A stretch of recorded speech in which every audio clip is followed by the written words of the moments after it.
Good afternoon, everyone. Thank you for joining Lewis University's television network.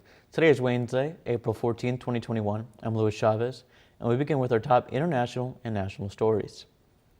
An advisory panel for the CDC is holding an emergency meeting to discuss the effects of the Johnson & Johnson vaccine.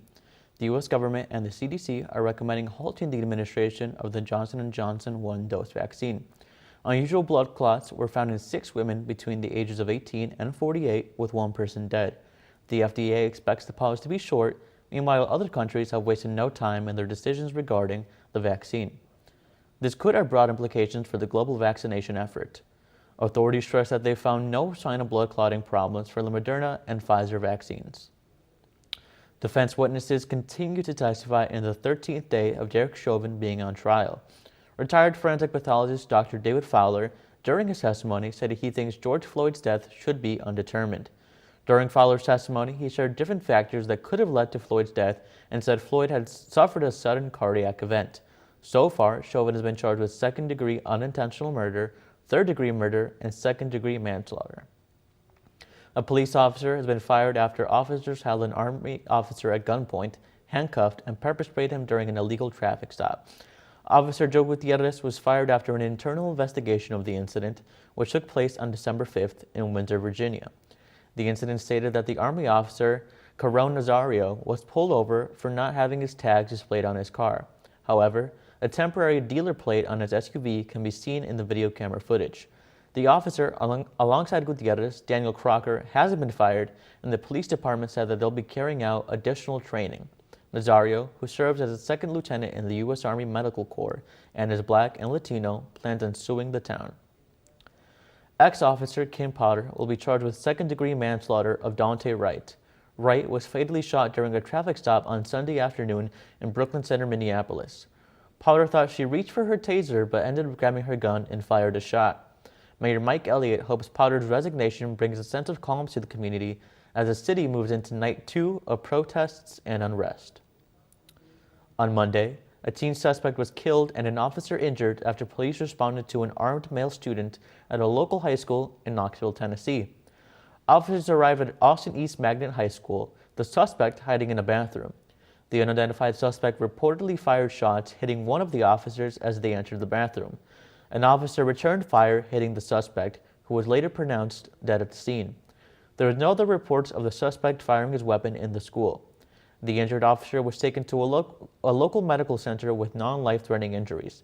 The Tennessee Bureau of Investigation is taking over this case as authorities go through surveillance footage and police officer body cameras. Coming up next, we'll take a look into leading local headlines, and later we have the latest entertainment news. Stay with us. Jordan knows he shouldn't eat this entire bowl of nachos, but tonight he's earned that right, because a few hours ago in the middle of happy hour, he recognized a sign. Not from the gods or a bolt of lightning, but from a double heart, a kissy face, and a fourth ha in ha ha ha. That's when Jordan knew he was buzzed. So when it was time to go, he got a ride home instead of driving. Be a legend like Jordan. Recognize your buzzed warning signs and get a ride home. Buzz driving is drunk driving.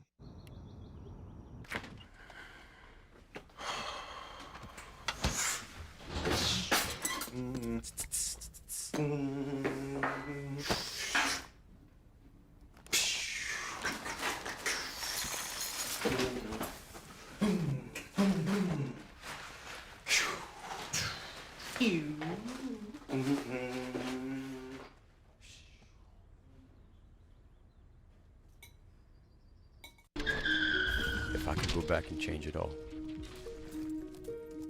I would. I think I'm gonna miss you the most. I'm sorry.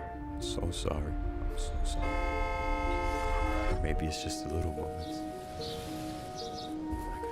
If I could go back and change it all, if I could go back, I would. But I can't.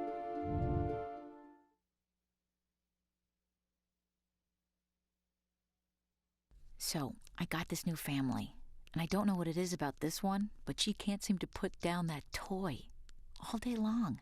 Tap, tap, tap, tap. Oh, and she even talks to it. She talks to that more than she talks to him. What's up, bro? Nice shirt. Who's she talking to? Her mom? She talks to her mom a lot.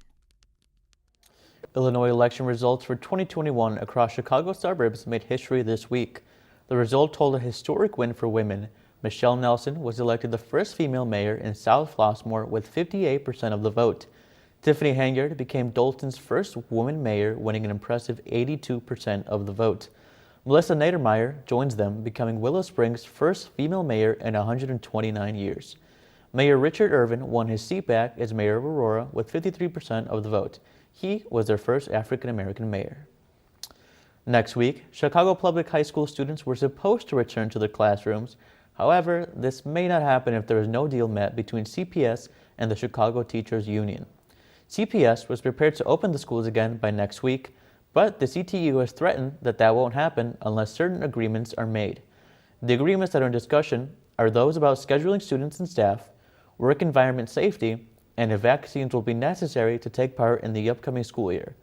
A recent survey conducted by CPS tells us that only 44% of high school parents want their children to actually return to in-person learning this year. One of the largest Hispanic social service groups in the Chicago area has launched a bilingual COVID vaccine information website on Tuesday. Casa Central's resource page has information about getting appointments, online learning, and virtual events as well. Visit their website at casacentral.org/getvaccinated for more information. A spike in COVID-19 cases worldwide has put limits on the holy month's signature feasts and lengthy prayers as Muslims begin the month of Ramadan. With the experience of Ramadan during a lockdown, this year, mosques have reopened with limited capacity due to vaccine rollouts. Even in the holiest city in Islam, Mecca, Muslims perform a socially distant prayer marking the start of Ramadan. Only a limited number of people are allowed in the Grand Mosque that is home to the Kaaba to limit the spread of the virus. When we return, we will have the latest in entertainment news. Stay with us.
Jordan knows he shouldn't eat this entire bowl of nachos, but tonight he's earned that right. Because a few hours ago, in the middle of happy hour, he recognized a sign. Not from the gods or a bolt of lightning, but from a double heart, a kissy face, and a fourth ha in ha ha ha.